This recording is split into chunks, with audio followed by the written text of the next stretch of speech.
Before I begin poking a stick in the trope-tastic plot holes of Wreck-It Ralph, let me take a moment to explain something to you. This movie is not for your children. Keep their disgusting, germ-ridden filth out of the theater. I don't give two tugs on a dead dog's about how it was marketed for children or the PG rating, despite Kano ripping someone's heart out in the first 10 minutes. This movie was for us. It was for the digital generation of the 80s. Your kids never sat around with your quarters in queue waiting to put your three-letter name on a high-score screen. They have achievements, trophies, giant digital waving in each other's faces while trying to come up with new ways to rhyme into a headset. There was no possible way for today's children to relate to the sensation of holding a joystick that was soaked in Mountain Dew, sweat, and failure, smashing giant plastic buttons hoping they won't stick. Every joke, every subtle knob, every obscure reference slipped in through the cracks, that was for us, not your children!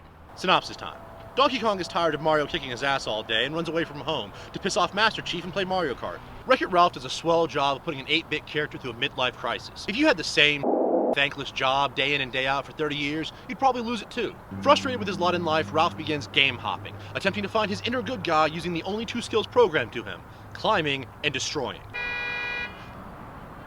I believe that Wreck-It Ralph solidifies gaming's stake in the mainstream media, breaking the stereotype of gamers being overweight losers who sit in their parents' basements masturbating to pictures of Sarah Michelle Gellar. Here's a big you to everyone who made fun of me for sitting in my parents' basements masturbating to pictures of Sarah Michelle Gellar. She's hot. The biggest surprise of this movie was knowing that it was made by Disney Animation Studios. As far as I'm concerned, there's only two giants wrestling for Best Animation Studio in America: the reigning champion Pixar and the estranged, child-molesting uncle of your best friend, DreamWorks. While I in no way see Pixar as perfect, they are, pretty much at all times, better. You know what, DreamWorks? Your Shrek, your Panda, and your Penguins. But 2012 will be the first time I've seen Pixar dethroned. I mean, Wreck-It Ralph is no Toy Story 3, but it sure left Brave sucking on haggis. Despite my earlier statement, this is a great movie to take kids to. There's more bright colors and loud noises than you can soak up with a SquarePants-wearing sponge. And if you don't have kids to take to this movie, find some.